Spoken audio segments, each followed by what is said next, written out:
प्यारे तलबा व तालिबात, अस्सलामु अलैकुम। आज हम समाजी साइंस के अंदर सबक नंबर 2 पढ़ेंगे, जिसका नाम है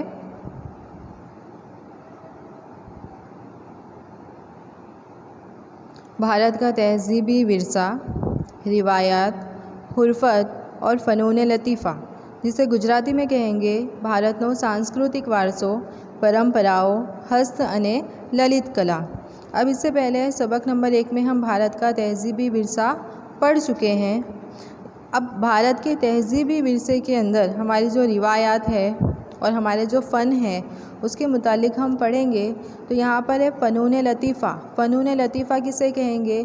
ऐसा फ़न या ऐसी कला कि जिससे लुत्फ़ आता हो, जिससे खुशी मिलती हो, उसे फ़नून लतीफ़ा कहा जाता है। तो भारत एक खुशहाल तहज़ीबी विरसे का मुल्क है, जिसमें हयाती और तबई विरसे को शामिल किया गया है। इसके अलावा तहज़ीबी विरसे को भी शामिल किया गया है। अब हयाती विरसा यानी क्या? तो हयाती विरसा यानी कि बच्चे की पैदाइश से ही वालिदैन की तरफ से उसे जो दिमागी और जिस्मानी खुसूसियात हासिल होती है, उसे हयाती विरसा कहते हैं। यानी बच्चा जब से पैदा होता है तभी से वालिदैन की तरफ से उसे जो भी दिमागी और जिस्मानी खुसूसियात हासिल हो, उसे हयातियाती विरसा कहा जाता है। अब तबई विरसा किसे कहेंगे? तो तबई विरसा यानी कि घर, ज़मीन, जागीर और जायदाद को तबई विरसा कहते हैं।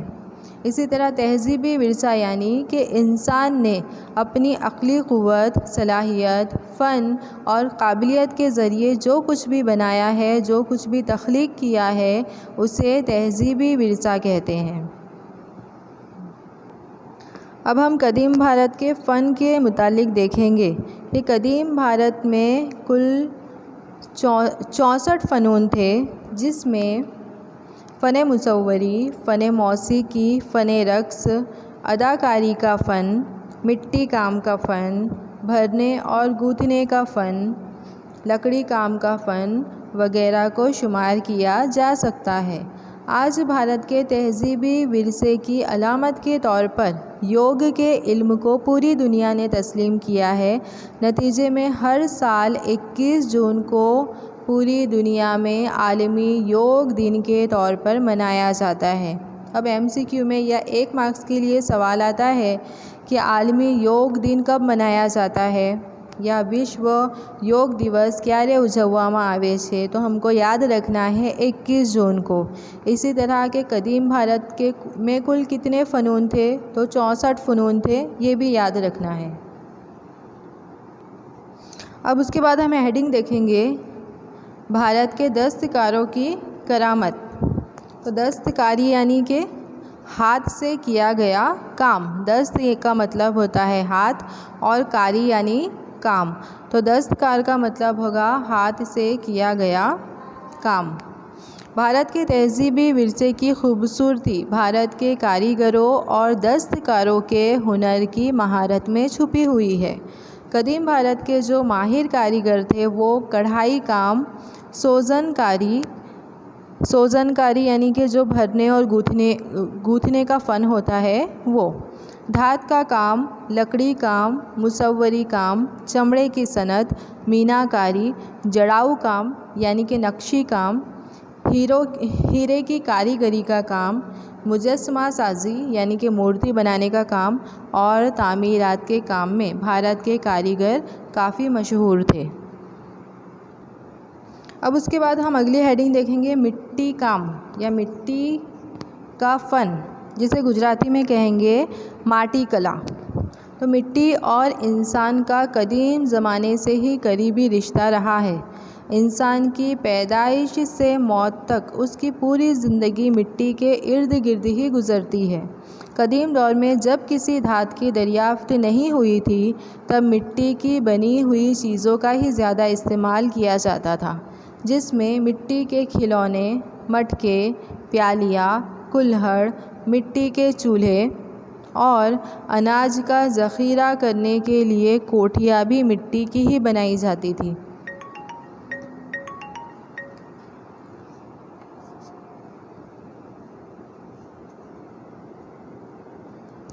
तो कदीम ज़माने में जो घरों की दीवारें होती थी, तो घरों की दीवारों को भी मिट्टी के ज़रिए ही लीपा जाता था ताकि घर की दीवार महफूज रहे। इसी तरह पानी, दूध, दही, छाछ और घी जैसी सियाल चीज़ें भी मिट्टी के बर्तन में ही रखी जाती थी। खाना पकाने के जो बर्तन होते थे वो भी मिट्टी के ही हुआ करते थे। लोथल, मोहनजोदड़ो से कई सारे मिट्टी के लाल रंग के बर्तन हासिल हुए हैं, जिसमें प्याली, रिकाबी, बरनी वगैरह का शुमार होता है। इसके अलावा कदीम ज़माने में कुम्हार का चाक मिट्टी काम के लिए कदीम भारत का मशीन माना जाता था। तो भारत कदीम ज़माने से ही मिट्टी के बर्तन बनाने में काफ़ी मशहूर है और जनूबी भारत के नागार्जुन कोंडा और गुजरात के लाखंज ज़िले से कई सारे मिट्टी के बर्तन हासिल हुए हैं। अब हम अगली हेडिंग देखेंगे बुनाई काम, जिसे गुजराती में कहेंगे वनाट कला। तो बुनाई का काम किसे कहेंगे? तो बुनाई का काम यानी रुई की पोनी से तार खींचने के साथ उन्हें बल देकर एक दूसरे की पकड़ में मिलाकर एक लंबा धागा या तार तैयार किया जाता है। उस फन को बुनाई या कताई कहा जाता है। मैं फिर दोहरा रही हूँ, रुई की पोनी से तार खींचने के साथ उन्हें बल देकर एक दूसरे की पकड़ में मिलाकर एक लंबा धागा या तार तैयार किया जाता है। उस फन को बुनाई या कताई का फ़न कहा जाता है। अब दूसरी हेडिंग हम देखेंगे कसबकारी। कसबकारी यानी कि हाथ बुनाई। गुजराती में कहेंगे हाथ वनाट। तो कसबकारी के बारे में देखेंगे कि कदीम ज़माने से ही भारत कपड़ा तैयार करने के हुनर में बहुत मशहूर था। भारत के माहिर कारीगरों की बनाई हुई ढाका का मलमल का ताका एक दिया सलाई के बॉक्स में आ जाता था। यानी जो मलमल का कपड़ा होता था वो इतना मुलायम था कि उसका पूरा ताका एक माचिस की डिब्बी में आ सकता था। इसी तरह साड़ी एक अंगूठी से निकल जाती थी। ऐसी बातें काफ़ी मकबूल थी।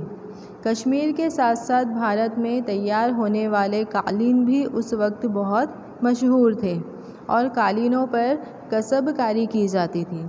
इसी तरह पाटन शहर के पटोले। अब पटोले क्या है?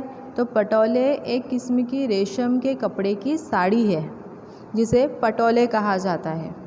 कांजीवरम और बनारसी साड़ियाँ, राजस्थानी बांधनियाँ, ये कसबकारी के नमूने उस वक्त भारत में काफ़ी मशहूर थे। गुजरात में सोलंकी राजाओं के दौर की राजधानी पाटन शहर थी और पाटन में उस ज़माने में कई सारे कारीगर आकर आबाद हुए थे।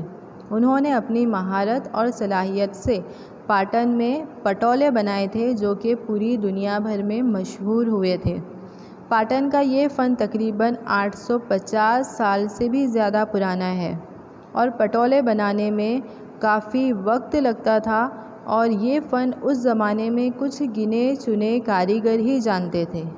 पाटन में तैयार होने वाला ये एक रेशमी कपड़ा था जिसे पटोला कहते थे और इस किस्म की साड़ी में दोनों तरफ एक ही शक्ल नज़र आती थी। इस वजह से उसे दोनों तरफ से भी पहचान सकते थे। इस पटोले की खासियत ये थी कि ये कई सालों तक फटता नहीं था और उसका रंग भी नहीं उड़ता था। अब हम अगली हेडिंग देखेंगे भरने और गूँथने का फ़न, जिसे गुजराती में कहेंगे भरत गूँथन कला। तो हड़प्पा और मोहनजोदड़ो शहर की खुदाई के दौरान बहुत सी मूर्तियाँ हासिल हुई और उन मूर्तियों के लिबासों पर भी कसबकारी और सोजनकारी का काम पाया गया। भारत में मर्दों, औरतों और बच्चों के लिबासों पर सोजनकारी का हुनर काफ़ी पुराना है। सिंध तहज़ीब, सौराष्ट्र और कच्छ की औरतों और मर्दों के लिबास पर सोजनकारी का काम नज़र आता है। इसी तरह कश्मीर की कश्मीरी सोजनकारी भी काफ़ी मशहूर है। इसके अलावा गुजरात के जामनगर, जेतपुर, भोज और मांडवी के इलाकों की बांधनी काफ़ी मशहूर है और उस बांधनी पर हाथी, पुतली, परिंदे वगैरह की खूबसूरत तस्वीरें और डिज़ाइन बनाई जाती है। इसी तरह गुजरात के सौराष्ट्र और कच्छ इलाके की औरतें घरेलू सनत के तौर पर कपड़ों पर छाप काम और सोजनकारी करती है। कच्छ में आज भी शामियाने यानी कि मंडप, तोरण, तकिए, बच्चों के झूले वगैरह पर सोजनकारी आज भी की जाती है। इसके अलावा जो कच्छ के लोग हैं वो लिहाफ यानी जो तकिए का कवर वगैरह होता है वो लिहाफ और गोदड़ी पर ज्योमेट्री की शक्ल वाली सोजनकारी करते हैं जो कि काफ़ी मशहूर है। इसी तरह कच्छ के बन्नी इलाके में जत कौम के लोग रहते हैं। जत कौम के लोगों की भी सोजनकारी काफ़ी मशहूर है। तो आज मैंने आपको जो समझाया उसके बारे में गूगल फॉर्म पर कुछ सवालात हैं, वो सवालात के जवाब आपको टिक करने हैं और फॉर्म को सबमिट करके मुझे भेजना है। इसी तरह हमारा जो पहला सबक हुआ है, पहले सबक के सवाल जवाब आपको एक नोटबुक के अंदर लिखना है। मैं आपको एक PDF की फ़ाइल भेजूँगी, उसको देखकर आप नोटबुक में वो सवाल के जवाब लिखोगे।